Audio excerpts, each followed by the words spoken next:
के बाद रिटेलर्स कभी ये कंप्लेन नहीं करने वाले हैं कि ऑपरेटर ने उनको ट्रैप कर लिया, क्योंकि इस वीडियो में आपको एक ऐसी स्ट्रैटेजी मिलने वाली है जिससे आप ऑपरेटर की पोजीशन को डिकोड करके उन्हीं ऑपरेटर का एनकाउंटर कर सकते हैं। जी हाँ, मैं ये बातें ज्यादा बढ़ा चढ़ा के नहीं कर रहा हूं। इस वीडियो में जो हम कॉन्सेप्ट डिस्कस करने वाले हैं वो सच में अमेजिंग है और किस तरीके से आप कुछ सीक्रेट चीजों का यूज करके ऑपरेटर की पोजीशन को डिकोड और फिर उसको टारगेट भी कर सकते हैं। तो आज की वीडियो में हम डिस्कस करने वाले हैं ऑपरेटर एनकाउंटर स्ट्रैटेजी, और इस स्ट्रैटेजी की मदद से मैं आपको बहुत कुछ सिखाने वाला हूं।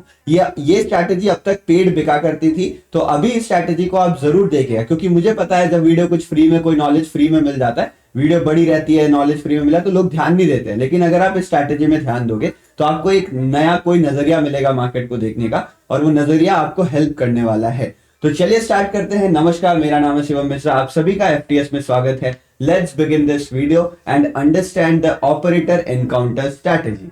तो फाइनली नाम वाम जो बोलना था वो मैंने बता दिया। बेसिकली ये ऑपरेटर एनकाउंटर स्ट्रैटेजी जो है वो किस चीज पे बेस्ड है मैं आपको वो समझाता हूँ। देखो, अब जो ऑपरेटर होते हैं ना वो मार्केट को चला रहे होते हैं, तो उनको एनकाउंटर करने के लिए, मतलब कहना बहुत अच्छा लगता है कि आप ऑपरेटर को एनकाउंटर कर रहे हो, लेकिन एक्चुअली जो आपको काम करना है ना वो थोड़ा सा साइंटिफिक है। मैं आपको वो समझाता हूँ। तो अगर आपको वो चीज समझनी है, आपको ये समझना पड़ेगा कि मार्केट में कितने प्रकार के लोग काम करते हैं। तो बेसिकली में मार्केट में दो तरीके के लोग होते हैं। जो हमारे पास पहले होते हैं वो रिटेलर्स होते हैं। रिटेलर्स मतलब मेरे और आप जैसे जो नॉर्मल ट्रेडर्स होते हैं। तो हम रिटेलर्स जो होते हैं वो मार्केट को चला नहीं सकते। हमारे पास बहुत पैसा होता है। अगर आप रिटेलर्स की सारी जो टोटल टर्नओवर है वो कैलकुलेट करोगे तो वो एक बड़ा अमाउंट निकल के आएगा, बट क्योंकि रिटेलर्स यूनाइटेड नहीं है ना, तो इसीलिए हम मार्केट को अपने हिसाब से नहीं चलाते। तो मार्केट को चलाने का काम जो करते हैं वो मार्केट मेकर्स कहते हैं, इनका नाम भी वही है। तो जो दूसरे हमारे पास होते हैं वो होते हैं हमारे पास मार्केट मेकर्स। ये लोग वो होते हैं जो मार्केट को यहाँ पर बना रहे होते हैं, जिनके पास इतना बड़ा अमाउंट होता है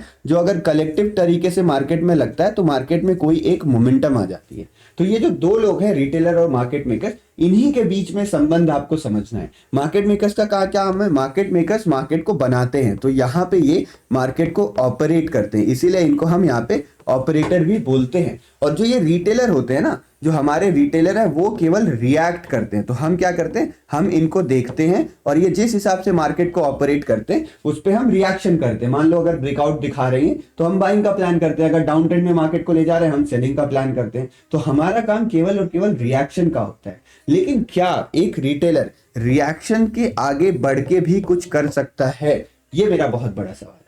तो देखो, रिएक्शन से आगे बढ़ने को जो अगला स्टेप होता है उसको हम बोलते हैं फुटप्रिंट फॉलो करना। अब मैं आपको जो चीज बताने वाला हूं अभी 1-2 मिनट में, उसको आप ध्यान से सुनिएगा। फॉर एग्जाम्पल, मान लो कि मैं एक ऑपरेटर हूं। आप मान लो कि मैं एक ऑपरेटर हूं और मैंने ये डिसाइड करा कि मुझे मार्केट को ऊपर ले जाना है। तो जब मैं चार्ट में ट्रेड लूंगा तो किसी तरीके का कोई तो एक पैटर्न का फॉर्मेशन होगा। मान लो एक ऐसे रेंज बन रही थी, उस रेंज का ऊपर की तरफ ब्रेकआउट है, तो कोई ना कोई पैटर्न का फॉर्मेशन हो रहा होगा। और जब वो पैटर्न का फॉर्मेशन हो रहा है, अगर मैं उस पैटर्न के फॉर्मेशन को जज कर लेता हूं, इस लेवल के ब्रेकआउट को जज कर लेता हूं, और उसको जज करने के बाद जिस डायरेक्शन में ऑपरेटर मार्केट को ले जाना चाह रहे हैं उसी डायरेक्शन में मैं अपनी पोजीशन भी बना लेता हूं। जो मेरी पोजीशन है और जो ऑपरेटर की पोजीशन है वो भी इक्वल डायरेक्शन में बनी हुई है, तो यहां पे तो मेरा प्रॉफिट होना ऑलमोस्ट कंफर्म है ना, क्योंकि मैं ऑपरेटर के डायरेक्शन पे हूं। तो मेरी एंट्री एग्जिट अगर सही है, मैं ट्रेड को प्रॉपर्ली होल्ड कर पा रहा हूं, तो मेरा पैसा बनेगा इसमें। तो जो मतलब ये प्रोसेस बहुत सिंपल लग रहा है, बट जो पेज यहाँ पे फंसता है वो फंसता है डायरेक्शन आइडेंटिफिकेशन में, कि आखिर किस तरीके से हम ऑपरेटर की डायरेक्शन को समझे कि ऑपरेटर किधर ले जाना चाह रहे हैं। यहीं पर मैं इंट्रोड्यूस करवाना चाहूंगा आपको ट्रैप्स के बारे में। कई बार क्या होता है कि हमें धोखा भी दिया जाता है, ऑपरेटर हमें कुछ और दिखा देता है और होता कुछ और है। मान लो मार्केट में यहाँ ब्रेकआउट तो ऊपर आना था, लेकिन मार्केट ने आपको पहले फेक ब्रेकडाउन दिखा दिया, और फिर फेक ब्रेकडाउन दिखाने के बाद आपको एक अपसाइड की मोमेंटम देखने को मिल रही है। तो उस कंडीशन में आप क्या करोगे? उस कंडीशन में तो आपको धोखा मिला है, तो कैसे इस ट्रैप से आप बच सकते हो और कैसे ऑपरेटर के डायरेक्शन को आइडेंटिफाई करके उसके फुटप्रिंट को फॉलो कर सकते हो, इसी को हम कहते हैं यहाँ पे ऑपरेटर एनकाउंटर स्ट्रैटेजी। तो आई होप अब आपको थोड़ा थोड़ा समझ में आ रहा होगा कि किस तरीके से स्ट्रैटेजी काम करने वाली है। यानी इंट्रोडक्शन पार्ट में हमें ये समझ में आ गया कि स्ट्रैटेजी किस चीज में बेस्ड है। हमें ऑपरेटर के फुटप्रिंट को फॉलो करके उन्हीं के डायरेक्शन में प्लानिंग करनी है, ये बहुत जरूरी है। अब बात करते हैं कि एनकाउंटर हो कैसे रहा है और हमें इस डायरेक्शन को समझना कैसे। तो डायरेक्शन को समझने के लिए हम एक नए टूल का इस्तेमाल करने वाले हैं, जो कि कुछ लोगों को पता होगा और शायद कुछ लोगों के लिए नया होने वाला है। तो डायरेक्शन समझने का दो तरीका होता है, दोनों तरीका में से आज हम सेकंड मेथड को यूज करने वाले। तो दोनों मेथड्स कौन से मैं आपको बताता हूं। पहला मेथड ये होता है कि आप चार्ट की स्टडी करिए।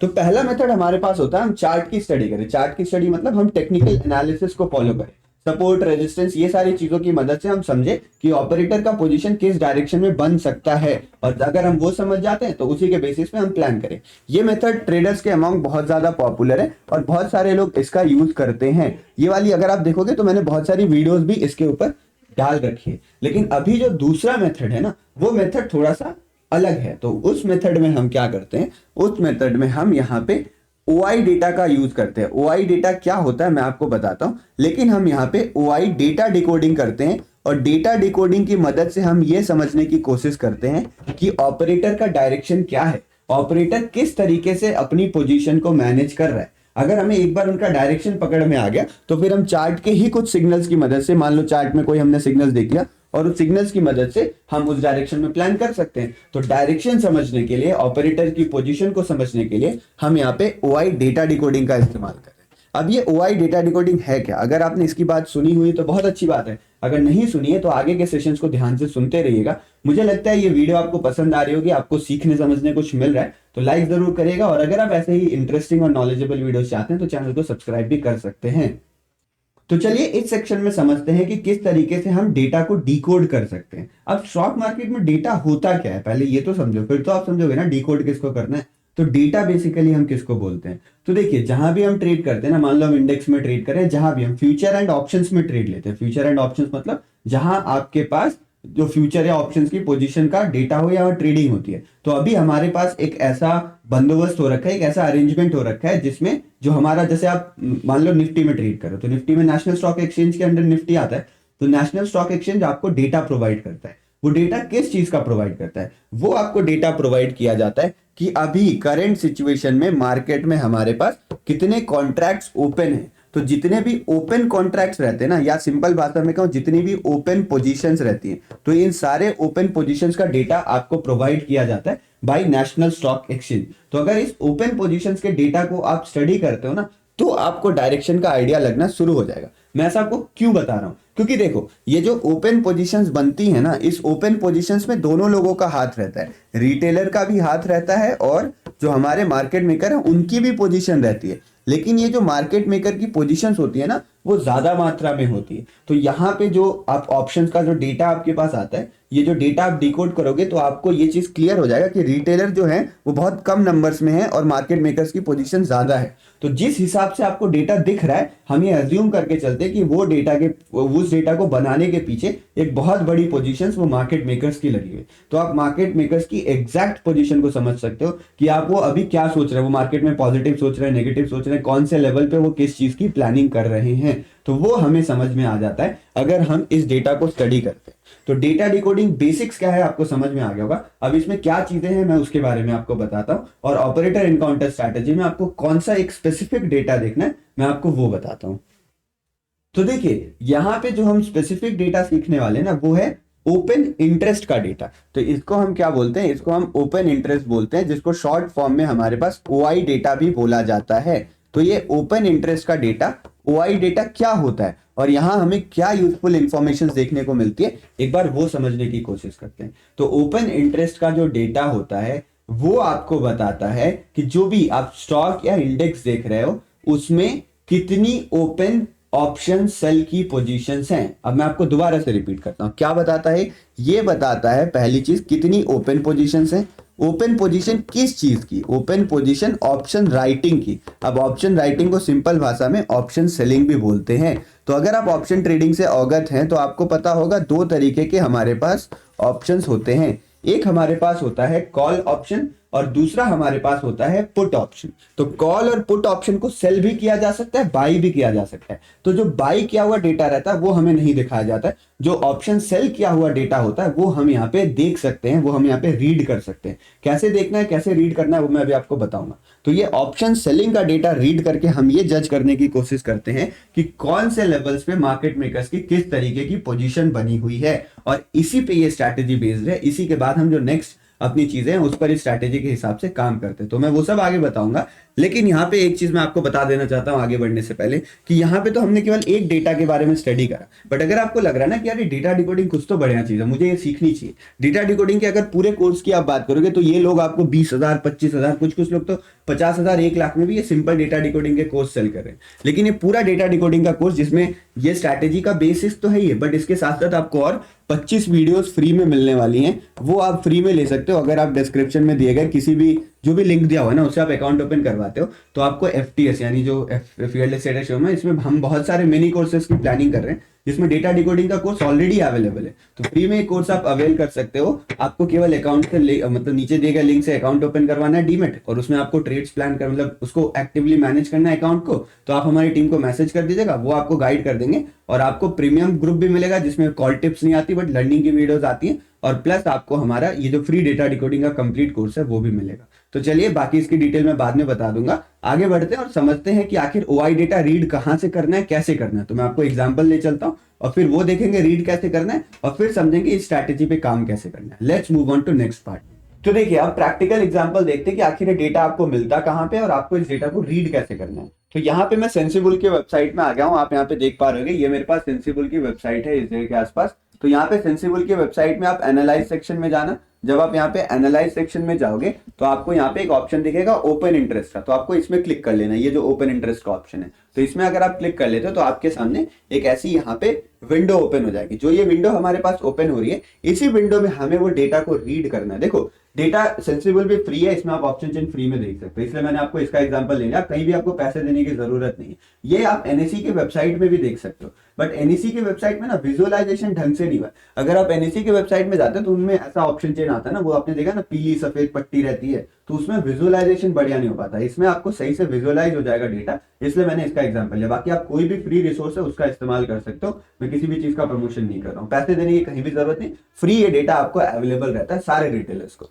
तो आगे बढ़ते हैं यहाँ पे। तो यहाँ पे अगर आप देखोगे तो ये मेरे पास डेटा है, यहाँ पे ये बैंक निफ्टी का मैंने यहाँ पे देखो इस जगह के आसपास निफ्टी और बैंक निफ्टी दोनों ऑप्शन है, तो यहाँ पे मैंने बैंक निफ्टी का वीकली सिलेक्ट कर रखा है। तो यहाँ पे बेसिकली हम कौन से स्ट्राइक प्राइस है या कौन सी एक्सपायरी में देखेंगे, तो जिस भी वीक की एक्सपायरी आ रही है ना उसी वीक में हम देखेंगे। जैसे मान लो आज मंडे का दिन है तो वेडनेसडे को एक्सपायरी आती है, तो जो वेडनेसडे की एक्सपायरी है वीकली ना हम उसी का देखने वाले हैं, हमें दूर की एक्सपायरी मंथली एक्सपायरी देखने की जरूरत नहीं। हाँ लास्ट का मंथली एक्सपायरी है तो वो उसमें देख लेंगे, तो आपको उसमें कोई टेंशन लेने की जरूरत नहीं। यहाँ पे आप इसको वीकली पे क्लिक कर दिया तो यहाँ पे आपके सामने एक स्क्रीन खुल जाएगी। यहाँ पे आप देखोगे तो यहाँ आपको OI चेंज दिखा रहा है, इस OI चेंज में आपको कुछ नहीं करना। OI चेंज से आपको मतलब नहीं, आप यहाँ पे ऐसे ऊपर की तरफ उठ जाएंगे, जब आप इसको ऐसे ऊपर की तरफ उठाएंगे तो यहाँ पे आएगा आपके काम का डेटा। तो यहाँ पे जो आपको चार्ट में दिख रहा है ना, अब ध्यान से देखिए यहाँ पे क्या लिखा हुआ है, यहाँ पे ये क्लियरली लिखा हुआ है कि भैया ये एक ओपन इंटरेस्ट का डेटा है, और यहाँ पे आपको एक्सपायरी के इसने डेट भी डाल रखी है कि 25 जनवरी और 31 जनवरी एक्सपायरी का यहाँ पे आपको डेटा दिख रहा है। तो अगर आपको आगे की एक्सपायरी का नहीं देखना है ना, तो यहाँ पे एक बटन है, हम इसको क्लिक कर लेंगे। हमें नेक्स्ट एक्सपायरी से मतलब नहीं, हम केवल करंट एक्सपायरी से मतलब रखेंगे। तो यहाँ पे मैंने करंट एक्सपायरी पे यहाँ पे क्लिक कर लिया। तो उसके बाद अगर आप यहाँ पे देखेंगे तो ये जो डंडियां दिख रही हैं यही है ऑपरेटर की पोजीशन। जी हाँ, इसमें रिटेलर की भी पोजीशन है, बट मोस्टली जो ऑप्शन राइटिंग का काम करते हैं वो हमारे यहाँ पे बड़े पैसे वाले लोग करते हैं, मार्केट मेकर्स करते हैं। तो यहाँ पे जो आपको पोजीशन दिख रही ये मार्केट मेकर्स की पोजीशन है। अब यहाँ पे अगर आप देखोगे ये रेड वाली इतनी बड़ी बड़ी डंडियां क्या है, यहाँ पे ग्रीन और रेड बराबर क्यों है, यहाँ पे ये ग्रीन डंडियां क्यों है, तो इन सभी का क्या मतलब है ना, उसको समझने की कोशिश करते हैं। मुझे उम्मीद है आपको ये चीजें समझ में आ रही होंगी। अगर कोई भी डाउट रहता है आप किसी भी वक्त कमेंट सेक्शन में जाके पूछ सकते हैं और अपना फीडबैक दे सकते हैं, हमारी टीम आपको रिप्लाई जरूर करेगी। चलिए समझते हैं अब एग्जैक्टली यहाँ पे हो क्या रहा है। तो मैं इसको हटाता हूँ और मैं आपको बताता हूँ। अगर आप देखोगे यहाँ पर आपको एक एनोटेशन दिख रहा है जिसमें आपको लिखा है पुट का ओपन इंटरेस्ट और कॉल का ओपन इंटरेस्ट। तो इसको पहले समझने की कोशिश करते हैं। तो हमारे पास पुट का ओपन इंटरेस्ट क्या होता है और कॉल का ओपन इंटरेस्ट क्या होता है, इसको पहले एक बार समझते हैं। तो देखिए ओपन इंटरेस्ट, पहले ओपन इंटरेस्ट मतलब मैंने आपको बता दिया जो भी ओपन कॉल शॉर्ट की पोजीशन है या ओपन पुट शॉर्ट की पोजीशन है। तो पुट वाई मतलब क्या है, पुट शॉर्ट की ओपन पोजीशन, पुट सेल की यहाँ पे ओपन पोजीशन जो भी है हमारे पास उसको हम यहाँ पे बोलेंगे पुट का OI क्या है, ओपन इंटरेस्ट क्या है। सिमिलरली अगर कॉल OI की बात करोगे तो जो भी कॉल सेल की पोजीशंस है ना उसके बारे में हम बात करेंगे। जो भी कॉल सेल की ओपन पोजीशंस है अभी मार्केट में उसको हम यहाँ पे कॉल OI बोलते हैं। तो पुट OI क्या है, कॉल OI क्या है, वो आपको क्लियर हो गया। अभी मैं बताता हूं कि पुट वाई और कॉल वाई का मतलब क्या होता है, मतलब कोई पुट शॉर्ट क्यों करता है, कोई कॉल शॉर्ट क्यों करता है, उसको समझते हैं। तो देखिए सबसे पहले हम समझते हैं पुट वाई क्या होता है, या आप पुट सेल क्यों करते हो। तो आप पुट सेल उन जगहों पे करते हो ना जब आपको लगता है कि मार्केट थोड़ी ऊपर जा सकती है। मतलब पुट सेल करने के पीछे दो मतलब होते हैं, मैं दोनों मतलब आपको समझाता हूँ। पहला मतलब होता है कि अगर आपका डायरेक्शन अपसाइड का है, अगर आपको लग रहा है मार्केट ऊपर जाएगी ना, तो आप पुट सेल करते हो। तो पहला इंटरप्रिटेशन होता है ये। जो दूसरा इंटरप्रिटेशन होता है वो इससे ज्यादा इंपॉर्टेंट है। अगर जिस भी स्ट्राइक प्राइस का आप पुट सेल करते हो ना, फॉर एग्जाम्पल, तो जिस भी स्ट्राइक प्राइस का आप पुट सेल कर रहे हो ना, तो आप ये मान के चलते हो कि मार्केट उस स्ट्राइक प्राइस के नीचे नहीं जाएगा। तो जैसे फॉर एग्जांपल मान लो बैंक निफ्टी अभी जहां भी चल रहा है, मैंने आप मान लो 44,000 का पुट सेल कर दिया, यहाँ पे 44,000 का पुट मैंने सेल कर दिया, तो मैं ये मान के चलूंगा ना कि किसी भी सिचुएशन में मार्केट 44,000 पुट के नीचे नहीं जाएगा। भले ही मार्केट मान लो ये 44,000 का लेवल एक बार अज्यूम करिए, तो मार्केट भले ही थोड़ा ऊपर नीचे यहाँ पे कर सकता है, बट मार्केट इस लेवल को ब्रेक नहीं करेगा। तो जो पुट सेलर्स होते हैं उनकी दो इंटरप्रिटेशन होती है या दो भावनाएं होती हैं। पहला वो ये चाहते हैं कि मार्केट ऊपर की तरफ जाए, अगर मार्केट ऊपर की तरफ जाता है तो उनका प्रॉफिट होता है। लेकिन वो ये भी चाहते हैं ना लास्ट हो मार्केट भले ही ऊपर ना जाए ना, मार्केट मेरे जो लेवल है उसके नीचे ना जाए। अगर उसके नीचे जाएगा तो उनको तगड़ा लॉस होना स्टार्ट हो जाएगा। तो इस चीज को ध्यान रखिएगा, इसको मैं बाद में आपको लेके आऊंगा आपके सामने यही सेम एग्जांपल। तो अगर स्ट्राइक प्राइस को उनके ब्रेक कर देता ना, तब जाके उनका लॉस होना स्टार्ट होगा और फिर उस सिचुएशन में वो पैनिक करेंगे। तो पैनिक में आके वो क्या करेंगे, यही इस स्ट्रैटेजी का सबसे बड़ा की है। तो इसको आप ध्यान रखिएगा। तो आई होप आपको समझ में आ गया कि अगर कोई पुट सेल कर रहा है इसका मतलब क्या है, यानी पुट ओपन इंटरेस्ट जिस भी स्ट्राइक प्राइस पे आपको दिख रही है उसका मतलब क्या है। अब सिमिलरली समझ लेते हैं कॉल ओपन इंटरेस्ट का क्या मतलब होता है, जस्ट इसका ऑपोजिट होता है, बट फिर भी मैं आपको बता देता हूं। तो देखिए सिमिलरली उसी बेसिस पे कॉल का ओपन इंटरेस्ट क्या होता है। कॉल का ओपन इंटरेस्ट मतलब जब कहीं भी कॉल को सेल किया जाता है और वो पोजीशन ओपन होती है तो वो कॉल ओपन इंटरेस्ट में काउंट होती है। तो कोई कॉल सेल क्यों करेगा या ऑपरेटर कॉल को सेल क्यों करते हैं, इसके पीछे भी दो इंटरप्रिटेशन होता है। पहला इंटरप्रिटेशन ये होता है कि उनको लग रहा है कि मार्केट नीचे की तरफ जाना चाहिए, तो अगर किसी का डायरेक्शन जो रहता है वो डाउन साइड रहता है ना, तो यहां पे वो कॉल सेलिंग प्रेफर करते हैं। दूसरा जो इसका इंटरप्रिटेशन है कि मार्केट भले ही नीचे ना जाए ना, लेकिन वो चाहते हैं कि मार्केट उनके स्ट्राइक प्राइस के ऊपर ना जाए। जिस भी स्ट्राइक प्राइस का उन्होंने कॉल सेल कर रखा है ना, उस स्ट्राइक प्राइस को मार्केट क्रॉस ना करे। अगर उन स्ट्राइक प्राइस को मार्केट क्रॉस कर देती है ना, तो भैया इनमें भी जो होगा वो पैनिक होगा, क्योंकि फिर उनको लॉस होना स्टार्ट होगा। तो पैनिक में आके ये जो काम करते हैं वही इस स्ट्रैटेजी की मेन पॉइंट है, वही है जहां पे उनका एनकाउंटर हो रहा होता है। तो अगर आपको ये कॉल वाई और पुट वाई समझ में आ गया तो वीडियो को लाइक कर दीजिए। बढ़ते हैं नेक्स्ट सेक्शन में और समझते हैं कि इस डेटा को, ये जो इतना बड़ा आपको दिख रहा है वहां पे समझना कैसे, कॉल राइटिंग क्या है, पुट राइटिंग क्या है, कहां पे क्या हुआ है, उसको कैसे अंडरस्टैंड करना है वो समझते हैं। तो यहां पे आप देखोगे मैंने अपने चार्ट में पूरा ओपन कर रखा है डेटा। अब नीचे जो आपको चीज दिख रही है ना, वो यहां पर आपको स्ट्राइक प्राइसेस दिख रही है इस जगह के आसपास में। ये जो पूरा बॉटम वाला एरिया है, यहां पर आपको स्ट्राइक प्राइस देखने को मिल रहा है और इधर आपको देखने मिल रहा है ना कि कितना कॉन्ट्रैक्ट ओपन है, ओपन इंटरेस्ट आपको इस जगह पे देखने को मिल रहा है। तो ये ऐसा कुछ ग्राफ बना हुआ है। अब हम स्टार्ट करते हैं इस जगह से। ये जो 46,100 है ना, और जहां पे आपको ये डॉटेड लाइन दिख रहा है, ये वो एरिया है जहां पे, जैसे अभी हम बैंक निफ्टी की बात कर रहे हैं, यहाँ पे आप देखो हमने बैंक निफ्टी सिलेक्ट कर रखा है, तो ये वो एरिया है जहां पे बैंक निफ्टी अभी खड़ा है। तो इसको हम बोलते हैं ये एट द मनी है, यहाँ पे बैंक निफ्टी अभी खड़ा है। इसके जो इस तरफ है ऊपर है वो बैंक निफ्टी के ऊपर वाले स्ट्राइक प्राइसेस हैं, और इधर जो है वो बैंक निफ्टी के नीचे वाले स्ट्राइक प्राइसेस हैं। तो बैंक निफ्टी जहां पे खड़ा है हम वहां से अपनी एनालिसिस को स्टार्ट करते हैं।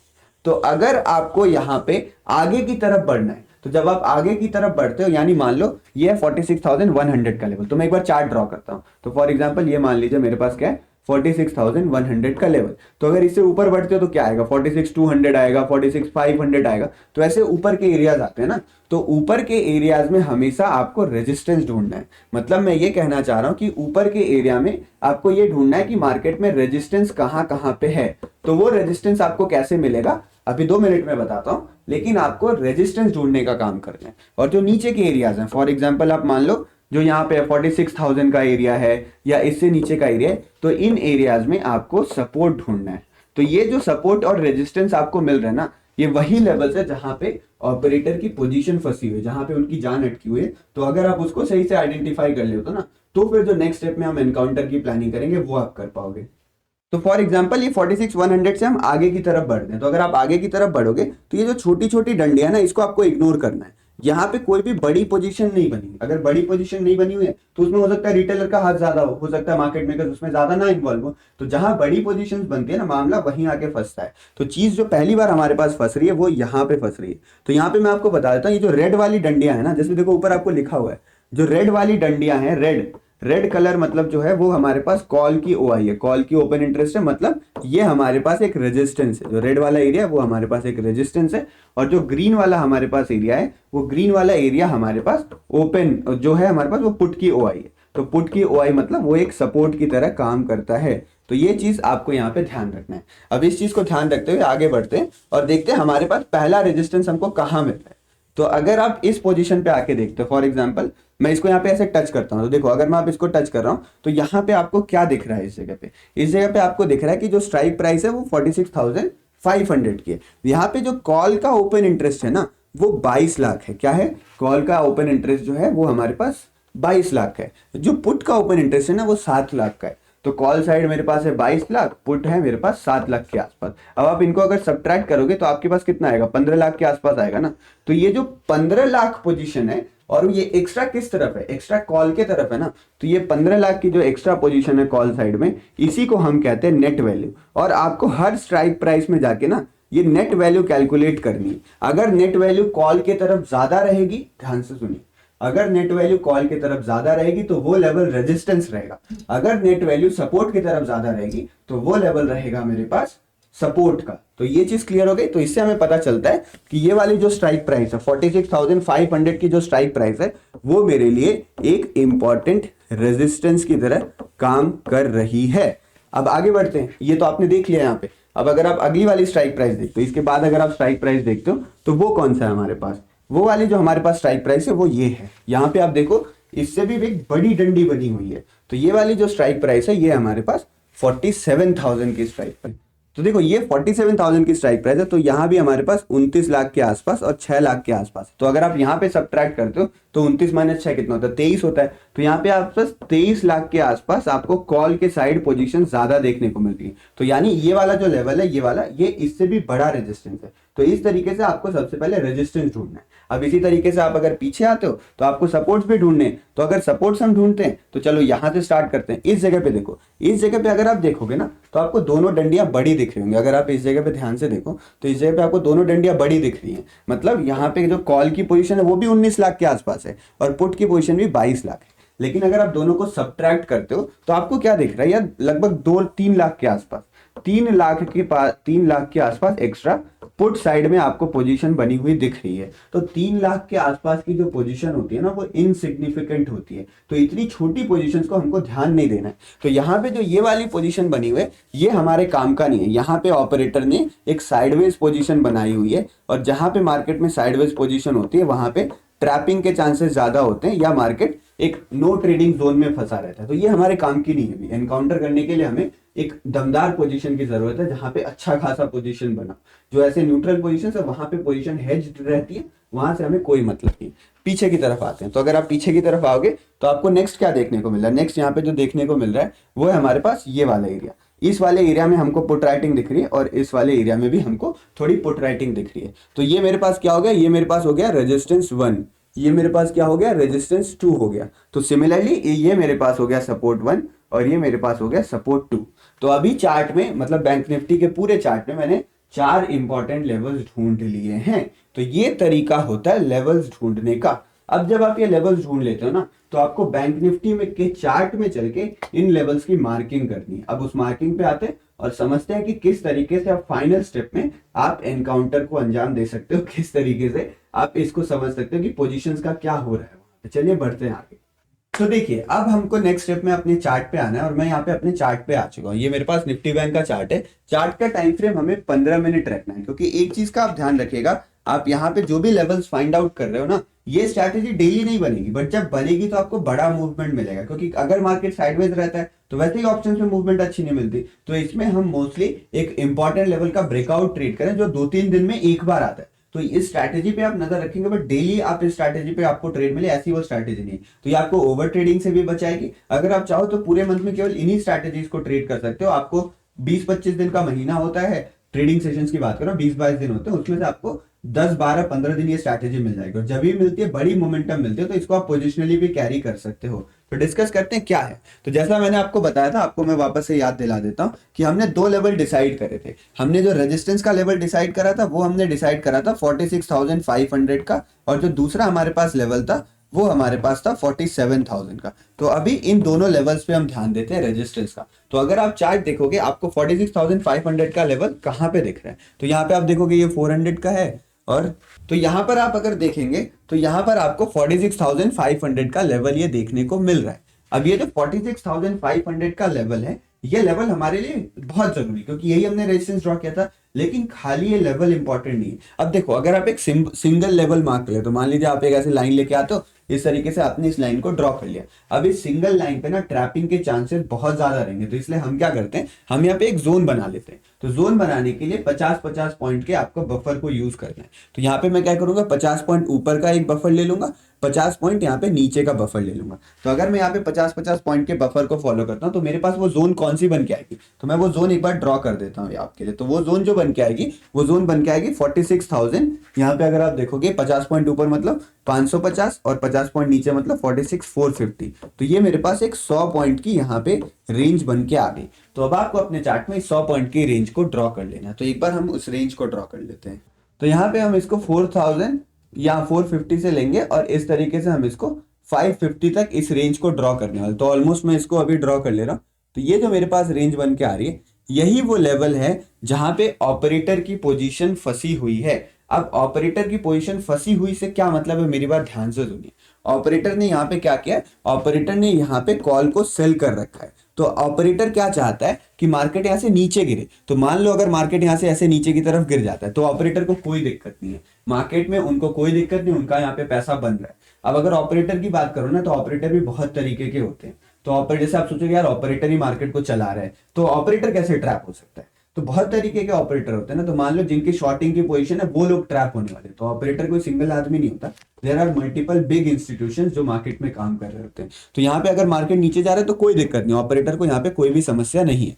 लेकिन अगर मार्केट ऊपर की तरफ आता है, फॉर एग्जाम्पल आप मान लो मार्केट ऐसे धीरे धीरे अगले दिन ऊपर की तरफ आ जाता है, तो जब तक उनके लेवल के आसपास है ना, तब तक उन्हें कोई दिक्कत नहीं है। और ये उनका रेजिस्टेंस लेवल है। ये क्या है, ये है ऑपरेटर का यहाँ पे कॉल शॉर्ट का एरिया, यानी ऑपरेटर का सेलिंग एरिया है। तो अगर उनके लेवल के नीचे है ना, तो उनको कोई दिक्कत नहीं होगी। बट अगर इसी लेवल पे कंसोलिडेट करने लगा और फिर इसका अगर ब्रेकआउट देता है, तो उनका लॉस होना शुरू होगा और ऑपरेटर पैनिक में आएंगे। जो सारे जिन्होंने कॉल बेच रखे हैं वो पैनिक में आएंगे। तो जब वो पैनिक में आते हैं तो अपनी पोजीशंस को फटाफट काटते हैं, लॉस में काटते हैं, कॉस्ट टू कॉस्ट काटते हैं, लेकिन अपनी पोजीशन को एग्जिट करते हैं। और ये जो एग्जिट करने का प्रोसेस है, इसको हम कहते हैं यहाँ पे शॉर्ट कवरिंग। तो यहाँ पे आपको मार्केट में एक जबरदस्त शॉर्ट कवरिंग देखने को मिलेगी और मार्केट में आपको एक फास्ट अपसाइड मोमेंटम देखने को मिलेगा। यही होता है वो पॉइंट, वो एग्जैक्ट मोमेंट जहां पे ऑपरेटर ट्रैप हो रहे होते हैं। तो पहली चीज, इसका ब्रेकआउट आपको डेली नहीं मिलेगा, हर रोज जरूरी नहीं है कि मार्केट ब्रेकआउट करते, तो इसका ब्रेकआउट डेली नहीं मिलेगा, बट जब ब्रेकआउट मिलेगा तब आपको बड़ी मूव मिलेगी। अच्छा, एक डिस्क्लेमर दे देता हूं भैया, मैं आपको इतना डिटेल में बता रहा हूं, तो इस स्ट्रैटेजी की जो एक्यूरेसी है वो 85 to 90% के आसपास है कि अगर ब्रेकआउट आपको मिलता है, मार्केट सस्टेन करता है इन लेवल्स के ऊपर, तो आपको एक अच्छा momentum most of the time देखने को मिलता है। बट इसकी जो एक्यूरेसी है वो 100% नहीं है। तो इस गलतफहमी में मत फंसिएगा कि ये 100% एक्यूरेसी वाली चीज मैं आपको बता रहा हूं। तो आपको प्रॉपर स्टॉप लॉस फॉलो करना है। क्या स्टॉप लॉस है, कैसे एंट्री करना है, उसको डिस्कस कर लेते हैं यहाँ पे, ठीक है। तो इसको मैं एक बार डिलीट करता हूं। तो ये था मेरे पास ऑपरेटर वाली स्ट्रैटेजी। अब मान लीजिए मार्केट यहाँ पे स्लोली ऊपर की तरफ उठ रहा है, तो ये स्लोली ऊपर उठने के बाद इसके ऊपर जाके एक 15 मिनट की कैंडल को क्लोज करता है। कौन सा लेवल है, जो 50 पॉइंट का आपने बफर रखा था। तो लेवल कौन सा आता है, हमारे पास लेवल आता है 46,550 का। अगर इस लेवल के ऊपर जाके एक 15 मिनट की कैंडल क्लोज होती है, तो फिर हम उसी डायरेक्शन में अपनी पोजीशन को प्लान कर सकते हैं। मैं एंट्री कब करूंगा, 15 मिनट की एक स्ट्रॉन्ग कैंडल क्लोज होनी चाहिए। स्ट्रॉन्ग मतलब एक ऐसी कैंडल जिसकी बॉडी स्ट्रांग हो। फॉर एग्जांपल मान लो एक ग्रीन कैंडल की अगर हम चर्चा कर रहे हैं, तो ग्रीन कैंडल कुछ ऐसी बननी चाहिए, मतलब मान लो एक ऐसी ग्रीन कैंडल का फॉर्मेशन हो, एक ऐसी ग्रीन कैंडल का फॉर्मेशन हो, तो उसको हम एक स्ट्रॉन्ग ग्रीन कैंडल मानते हैं। इसका अगर आप इस कैंडल को देखोगे, जो ये वाली कैंडल आपको दिख रही है, तो ये ग्रीन कैंडल स्ट्रॉन्ग क्यों नहीं है, क्योंकि इसमें ऊपर की तरफ आपको एक विक नजर आ रही है, तो ये विक इसको वीक बना देती है। तो विक वाली कैंडल नहीं चाहिए हमें, एक ऐसी स्ट्रॉन्ग कैंडल का फॉर्मेशन चाहिए। तो अगर इसके ऊपर एक स्ट्रॉन्ग कैंडल की क्लोजिंग मिलती है तो हम बाइंग का ट्रेड प्लान करेंगे इस कैंडल के ऊपर। और हमारा स्टॉप लॉस क्या रहेगा, अगर ये कैंडल बड़ी बनी है ना तो ये कैंडल खुद हमारा स्टॉप लॉस है। इस कैंडल के लो के नीचे हमारा स्टॉप लॉस रहेगा। अगर मान लो ये कैंडल आप स्टॉप लॉस नहीं लगाना चाह रहे हो तो इस कैंडल के पहले भी तो कोई कैंडल बनी होगी, तो वो आपका यहाँ पे स्टॉप लॉस रहने वाला है। तो ये तरीका है किस तरीके से आप ऑपरेटर को एनकाउंटर करके उसी डायरेक्शन में प्लानिंग कर सकते हो। आपका टारगेट क्या रहेगा, तो पहला टारगेट जो आपको रखना है वो 1:1.5 का रखना है। यानी मान लो अगर आपका स्टॉप लॉस बनता है 150 पॉइंट का, तो आप जो अपना टारगेट रखोगे वो इसका डबल कितना होगा, लगभग 200 पॉइंट के आसपास होगा। तो 200 पॉइंट के आसपास, डबल नहीं 1.5x, उतना आप यहाँ पे अपना टारगेट रखोगे। वापस से रिपीट करता हूं, ये स्ट्रैटेजी डेली नहीं बनेगी, लेकिन जब भी ये स्ट्रैटेजी बनेगी तो वहां पे आपको एक अच्छी मोमेंटम देखने को मिलेगी। तो ये स्ट्रैटेजी लिमिटेड टाइम्स बनती है, ये स्ट्रैटेजी आपको बड़ा प्रॉफिट देती है। तो पोजिशनल ट्रेडर्स या जो इंट्राडे ट्रेडर्स हैं बट कम ट्रेड करना चाहते हैं उनके लिए स्ट्रैटेजी बेस्ट काम करती है। सिमिलरली यही प्रोसेस आपको नीचे के लिए भी फॉलो करना है। बस इतना ध्यान रखना है कि अगर आप नीचे की तरफ पोजीशंस को बना रहे हो तो जो आपका जो लेवल बन के आएगा सपोर्ट वोपोर्ट, उसके नीचे आपको एक ब्रेकडाउन का वेट करना है। तो मान लो कोई सपोर्ट बन गया है, जैसे हमने लेवल कौन सा डिसाइड करा था, हमने लेवल जो डिसाइड करा था वो लेवल था हमारे पास 45,500 का। तो 45,500 का जोन कौन सा है, 45,500 का अगर आप जोन देखोगे तो ये वाली जोन बन के आ रही है। तो अगर इस जोन के नीचे आके कोई भी हमारे पास बड़ी रेड कैंडल की क्लोजिंग मिलती है ना, तो यहाँ पे कौन पैनिक में आएंगे, यहाँ पे पुट सेलर्स पैनिक में आने वाले हैं। तो जिन्होंने पुट बेच रखा है वो पैनिक में आएंगे, और इस फेनोमेनन को हम बोलते हैं लॉन्ग अनवाइंडिंग। तो ऊपर की तरफ शॉर्ट कवरिंग कहा जाता है और यहाँ के आसपास इसको आप लॉन्ग अनवाइंडिंग बोलते हो। तो लॉन्ग अनवाइंडिंग आएगी और उसके बाद भी आपको एक बड़ी गिरावट यहाँ से देखने को मिल सकती है अगर हमारी एंट्री ट्रिगर होती है तो ये था हमारा कंप्लीट ऑपरेटर एनकाउंटर स्ट्रैटेजी। अब देखो इसमें बहुत सारी चीजें हैं जो वो हल्की फुल्की अभी बाकी रह रही हैं, बट क्योंकि ये वीडियो बहुत लंबी हो गई है तो अगर इस वीडियो में आप यहाँ पे 20 के लाइक्स कंप्लीट करवा देते हैं और ऑलमोस्ट आप मान के चलो इसे आप 2000 लोग शेयर्स कर देते हो, आप 2000 लोग के आसपास शेयरिंग हो जाती है, मतलब इसमें अगर ठीक ठाक रिस्पॉन्स मिलता है तो मुझे ये समझ में आएगा आपको ये स्ट्रैटेजी अच्छी लगी, आपको और सीखना है इसके बारे में, ये चीज आपको इंटरेस्टिंग लगे। तो मैं पार्ट 2 भी लेके आऊंगा जिसमें मैं पुराने टाइम में आपको इसको बैक टेस्ट करके दिखाऊंगा कि ये बैक टेस्टिंग में किस तरीके से परफॉर्म करता है, और कुछ जो हिडन प्रो टिप्स हैं जो मतलब बाद में चल के आपको जरूरत पड़ेगी उसके बारे में भी हम डिस्कशन करेंगे। तो चलिए इस वीडियो को यहीं पे एंड करते हैं। कोई भी डाउट हो तो आप पूछ लीजिएगा, आप कमेंट में लिख देना, बहुत अगर अच्छा रिस्पॉन्स रहता है तो मैं इसका पार्ट 2 भी लेके आऊंगा जिसमें हम सारी चीजों का डिस्कशन कर लेंगे। चलिए मिलते हैं बाद में। और हाँ, अगर आप डेटा डिकोडिंग कोर्स में भी एनरोल करवाना चाहते हो तो वो फ्री में आप करवा सकते हो, आपको बस अकाउंट ओपन करवाना है और इस नंबर पे हमको मैसेज कर देना। जो हमारा नंबर है वो है 8376949636। और बाकी एक इंपॉर्टेंट डिस्क्लेमर, इसके सिवा मेरा और कोई नंबर नहीं है और मैं कोई कॉल टिप नहीं देता और आपसे डायरेक्ट पैसे नहीं मांगता हूं, तो स्कैमर के चक्कर में ना पड़े। धन्यवाद, मिलते हैं अगले वीडियो में। जय हिंद।